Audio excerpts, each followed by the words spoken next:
Dear friends, welcome back to the channel. Today we'll be diving into another machine on the VulnHub, which is DC1. I will put the link in the video below so that you can download it and play it on your own. In this video, I'm going to demonstrate how to exploit Drupal, one of famous and popular CMS. I'm also going to show you how to use Python to enumerate web application. Before we get started, however, please make sure to subscribe to my channel and give this video a thumbs up. It really helps the channel grow. So then we can head over to Kali Linux VM. To begin with, first of all, we need to discover the IP address of the target machine. The utility I'd like to use, as always, would be net discover. Alright, as you can see over here, the IP address of the target machine could be recognized as 253. So what shall we do next? We need to perform port and surface scanning with a map. To save time of this video, I've already completed before, so now we can simply get out its result. Let's scroll up a bit. So as you can see over here, I took the options like scene scan, default version scan, not default version scan, and default script scan, followed by the full range port scan. The last option for all is ON, to output the result into this file. Then we can retrieve scanning results whenever, just as what I'm doing now. Although you can notice here, the IP address of the target machine has been changed since I re-imported the machine into VirtualBox. So this time, different IP address has been assigned to the target machine. Anyhow, this won't affect our operation. From the map scanning result, we can tell that the target machine has 1, 2, 3, 4 open ports in total. Let's take a look at them one by one. The first one, 22, the surface is SSH or Secure Shell Surface, and also we can get the version information. Though this version is pretty much outdated version, I don't think we can find easily the exploit or vulnerability for this particular version. The second open port 80, the surface is HTTP or Hypertext Transfer Protocol, and also we can get its version information Apache 2. And with the option of default script scanning, we can tell this side has robots file accessible, which contains 36 disallowed entries.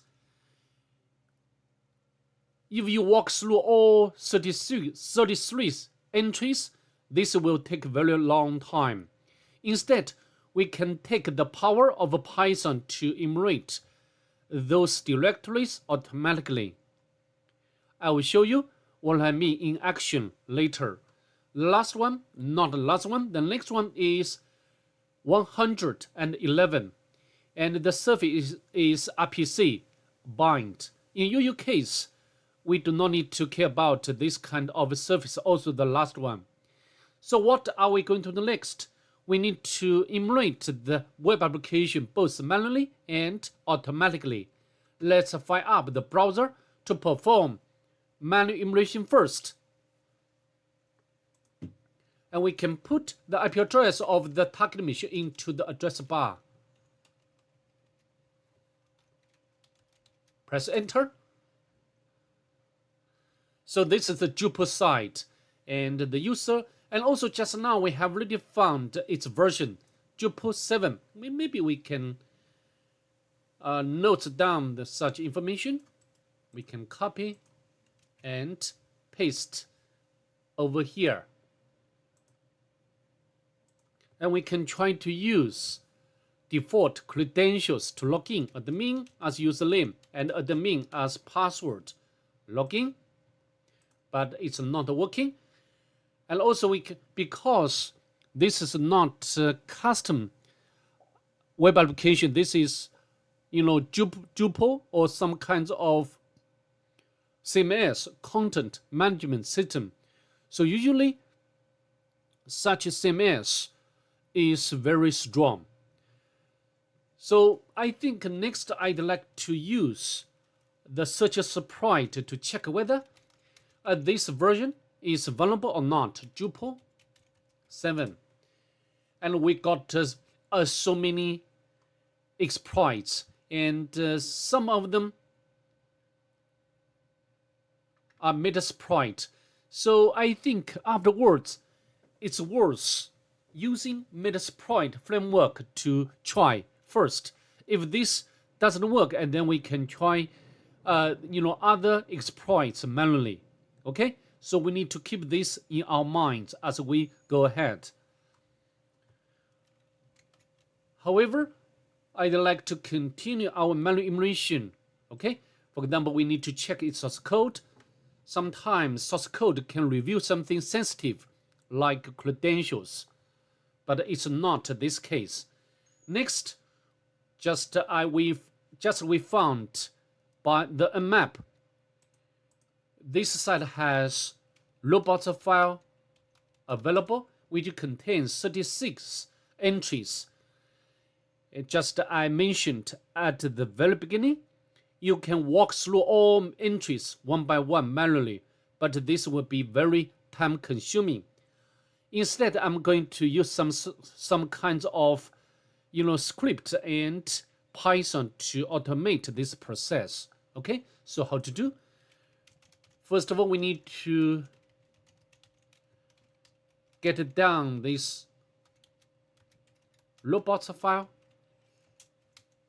Okay, and I'm only interested in those lines which start with disallow. Okay, so we can use grep command and disallow. Okay, and I want to extract the second field, so we can pipe to awk command print second column. Okay, and then we can save it to file dirs. Okay, next we can launch. Of course you can create Python script to run it, but it's not a complicated one. It's not complicated.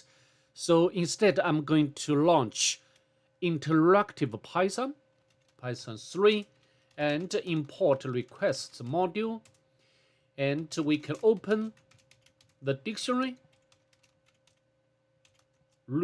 read-only mode, and for line, read lines method.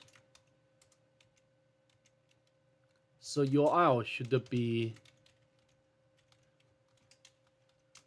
this line strip any space in the end, response requests get URL, and if response status code equals 200, it means the request is successful, and then we can print URL, and also we can print out its response text, and we can print some separator. Okay, that's all.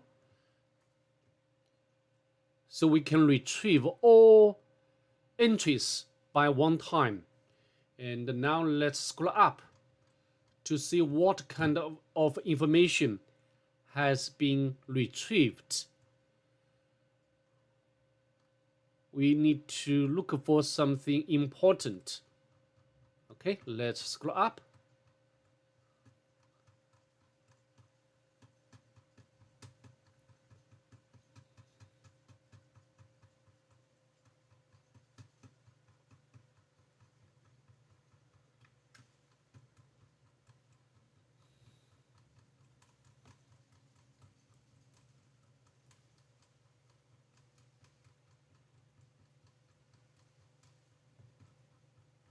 Let me find the first request.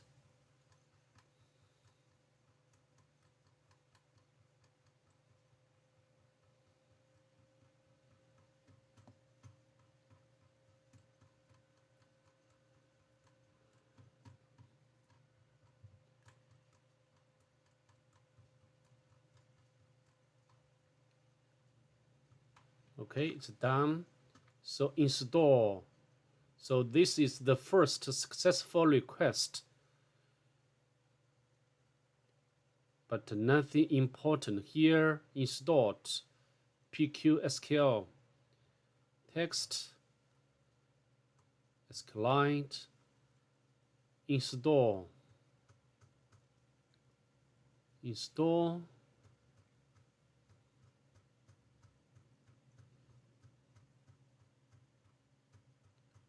All right, we failed to discover anything valuable from the perspective of penetration.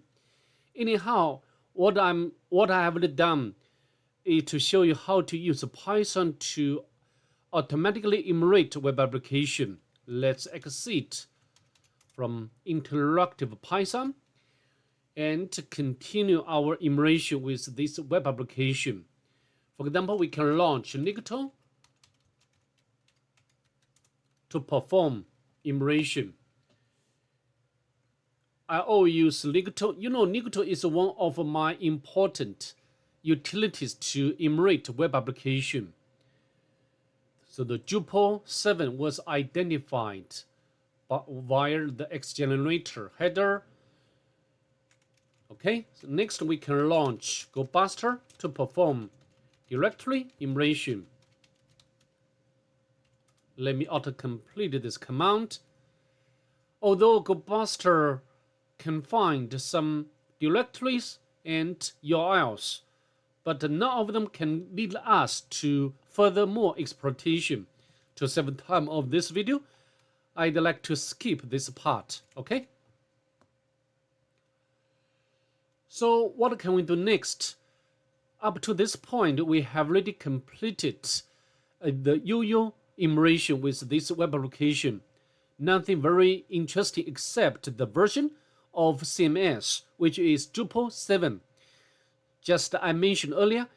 Next, I'm going to launch Metasploit framework to see whether we can find exploit module for this CMS. Okay. Let me launch Metasploit console.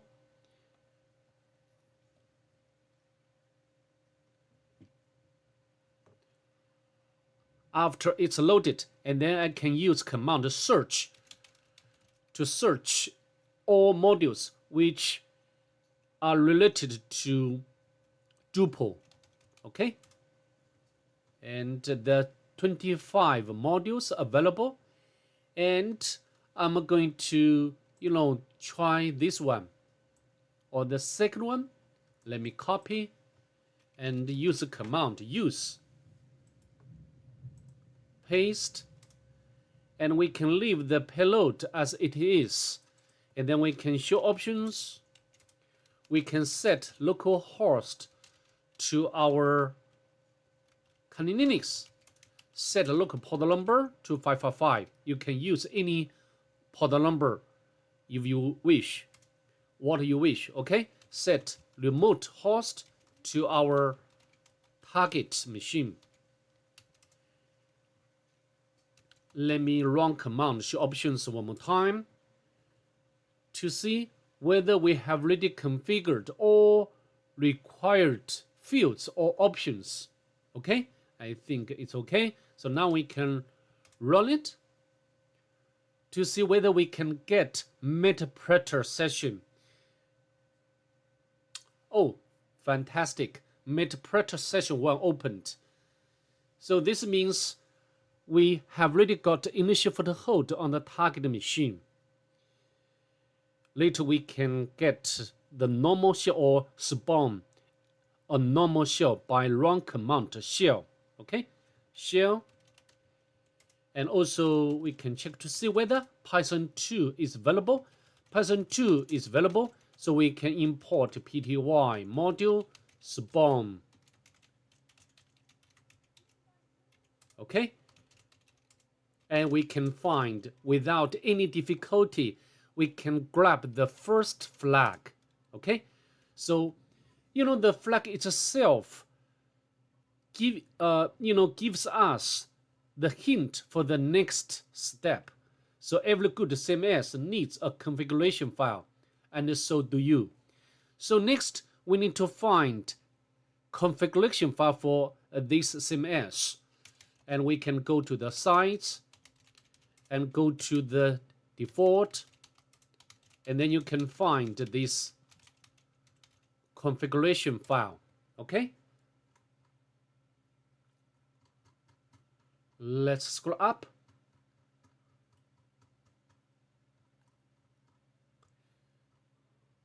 So here we get the second flag. So here, this is another hint left by the author.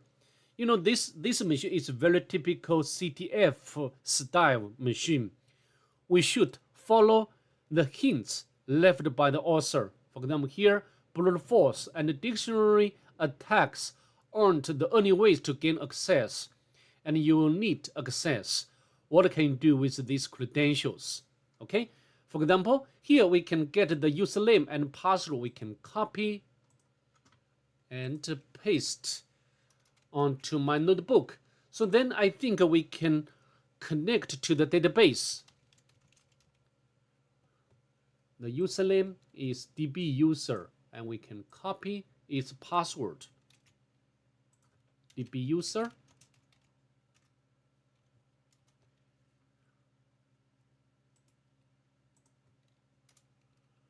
And we can show databases. And then we can use, because I want to have a look at this database, we can use this database, and then we can show tables. And then, the users table caught our attention most. Always this table contains credentials. So we can dump this table, users. If you want, you can crack this hash, but it's not easy because this involves some sort of sort. So instead, just told by the author, we need to, we shouldn't use brute forcing to get the password of admin user. If we can get the password for the admin, and then we can log into the Drupal. Okay, so how to do? We can, let me exit from my circle, and actually here the sites scripts, and here there is one shell script password hash. So this is the script to generate hashed password. We can cut out this file. So as you see over here, although its extension is sh, but if you look at its source code, we can tell it's not shell script, it's PHP code. So Drupal hash script to generate a hash. And for example, here we need to understand what's going on here. So base name, script, or arguments, password, scripts. Okay, so we need to include these two additional files. So I think we need to run these scripts in this directory. Okay, so I think we can run PHP scripts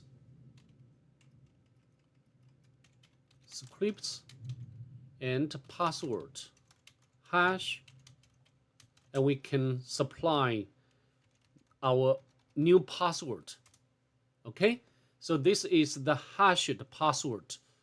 Okay, we can copy and paste over here. Next, we need to update the database, I mean the table, users table, with our new hashed password, mycircle db user. And we can copy. Oh, I think I made a mistake. No problem. MySQL user. Show databases. We can use this table. Not a table, this database. The DB. And so we can, run this command. Update users table set. Oh, sorry. I think we need to get the structure or schema of this table. We can run command descript and users. Okay, so I want to update this field. Update users set pass, and we can copy this created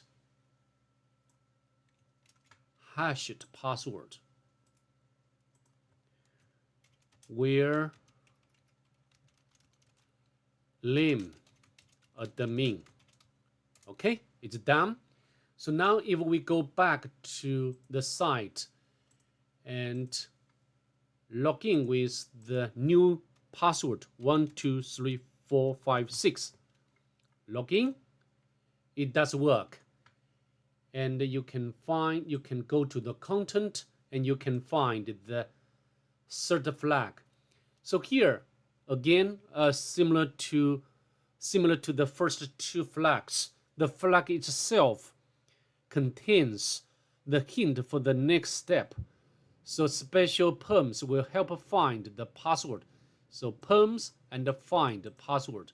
So I think these two keywords, but you need to run this command to work out how to get what's in the shadow.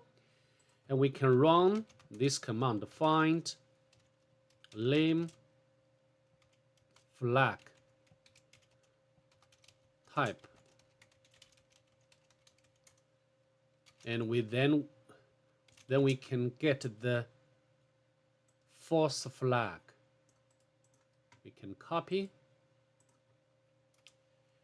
So can use this same method to find or access the flag in root. Perhaps it's not that easy. So just you see over here, we can use the find command to look for perms which have SUID bit. Okay, I think I've already demonstrated this command for many times. So we can find, start from root directory, perms, perm. Okay, and then we can notice the find command has SUID bit, and then we can go to the GTFO bins website, and then you can copy this command and run it to elevate privilege.